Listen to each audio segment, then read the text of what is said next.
इस प्रकार परमात्मा के बहुत गणे शिष्य हो गए थे। अब कोई वहाँ परमात्मा के दरबार में दुख, जो परमात्मा वहाँ सत्संग करते थे, कहीं खड़े होकर किसी वृक्ष के नीचे बैठ जाते थे, तो वहाँ कोई दुखी आता था, भगवान के दर्शन मात्र से, सत्संग सुनने मात्र से उसको बहुत राहत हो जाती थी।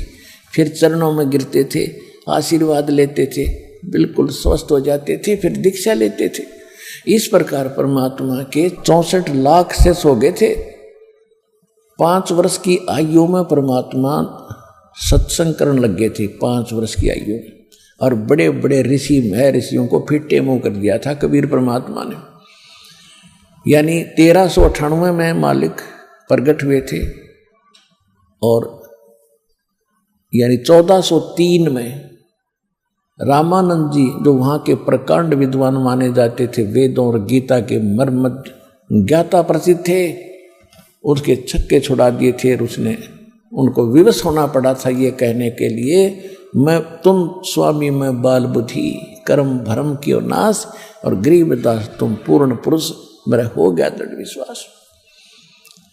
तो इसी प्रकार परमात्मा के 64 लाख शिष्य और एक धानक के, एक जुलाहे के, एक गरीब, एक निर्धन के, अछूत के, जिसको हम सारी उल्टी उपमा दे रहे थे, और उसके इतने शेष होना, तो हमारी बुद्धि पर पत्थर पड़ रहे थे। हमने भगवान का पता ही नहीं था।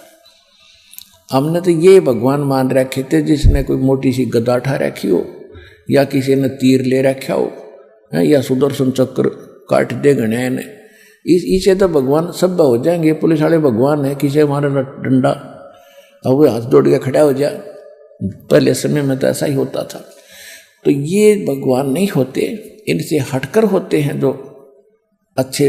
जैसे पुलिस वाले हैं, पहले बुरा हाल कर रखा था जनता का जब गुलाम था भारत, लेकिन वो पुलिस अलग डिपार्टमेंट है, जो हथियारों वाले हैं वो अलग हैं। राजा तो बगैर हथियार के रहता है, वो स्वयं हथियार नहीं उठाता। तो इसी प्रकार हमारे जो भगवान थे वो समर्थ थे, वो उनको हमने भगवान मानना नहीं। जिसके हाथ में डंडा उसने तो सारे भगवान मान ले, सारे राम राम करे।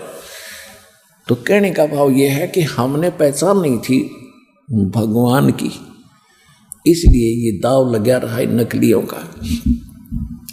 तो सब बहुत से सुखी हुए परमात्मा के 64 लाख